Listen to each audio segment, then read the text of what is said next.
I think the biggest challenge is simply I was overwhelmed with balancing the workload with wanting to be a really good leader. And with that, I felt really stuck in a lot of ways. I had the opportunity to be promoted pretty quickly within the same company, which was great. I found myself in a senior leadership position, but I still was working with the same people, the same colleagues, and most times the same customers. So I was having a really hard time disconnecting from Rachel as this level of manager and Rachel who would be responsible for those related tasks. So because of this, my calendar was just packed. It was packed with tasks and work that really probably was better suited for other people. And I've come to realize that now, but being in the middle of it, it's really hard to disconnect and see up from down when you're really just trying to get through the volume of work that you see in front of you for the day. I think I really was a little bit off on what it means to be a good leader. And what I mean by that is I think my intentions were in the right place, and my mindset was very much of, to be a good leader, I need to be always available. I need to always have the answers, and I need to support my people. And in supporting my people, oftentimes that meant, let me take this project off your plate so you're not overwhelmed. And I think that really, when it comes down to it, was that recipe was causing me to just be completely overwhelmed and at the end of the day, unable to lead and do the work. One thing that Steve had me do was to take a strength finder test. And I think that was really an aha moment for me. I learned that my number one strength is being a developer. And I thought to myself, how appropriate, because that's exactly what you're supposed to be doing in this role. You're supposed to be developing people. And that doesn't mean doing the work for them. That means empowering them, challenging them to do the work that they need to do for their role.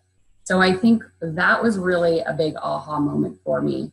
Another thing that Steve had me do was read a book called The 1 Minute Manager, which was about as simple as it gets, and just a lot of common sense, and really was something that I could wrap my head around, and really made a lot of sense in terms of simplifying and really understanding what it meant to be a good leader.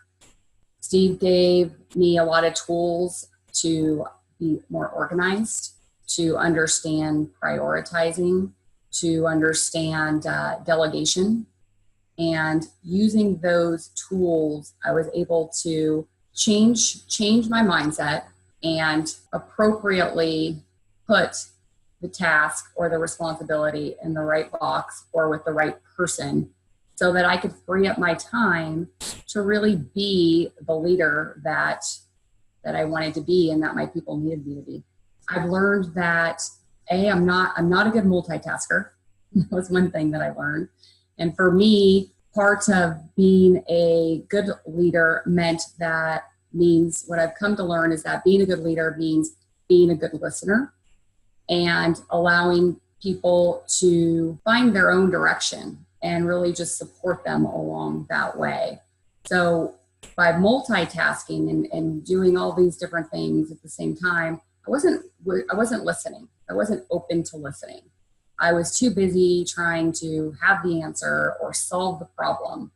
And by working with Steve and really understanding performance management and some of the other things that we talked about, really what I need to do is get out of my people's way, allow them to be engaged, have ownership, and be the best versions of themselves that they can be. I think the biggest one is better relationships with my team. I learned through Steve that the foundation of leadership is understanding your people. And in order to understand your people, you need to talk to them, you need to listen to them, you need to understand them on many different levels, understand what's important to them, understand what motivates them, understand what challenges them, And with that, I think that's where you really get the engagement and get the synergy that you need in order to succeed as a team. So I'm really looking forward to, and have already experienced it, is just a better understanding of what's important to my people so I can support them on their journey. I would say if you're thinking about it, do it. Invest in yourself. I've learned so much about myself, and I know I've just begun, but I think that investing in yourself is the best gift that you can give yourself. And Steve is a great partner. He's a great ear. He's got sound and very practical ideas on how to achieve what you're trying to achieve. And for me, it's been a great partnership so far, and I'm looking forward to continuing to work with Steve.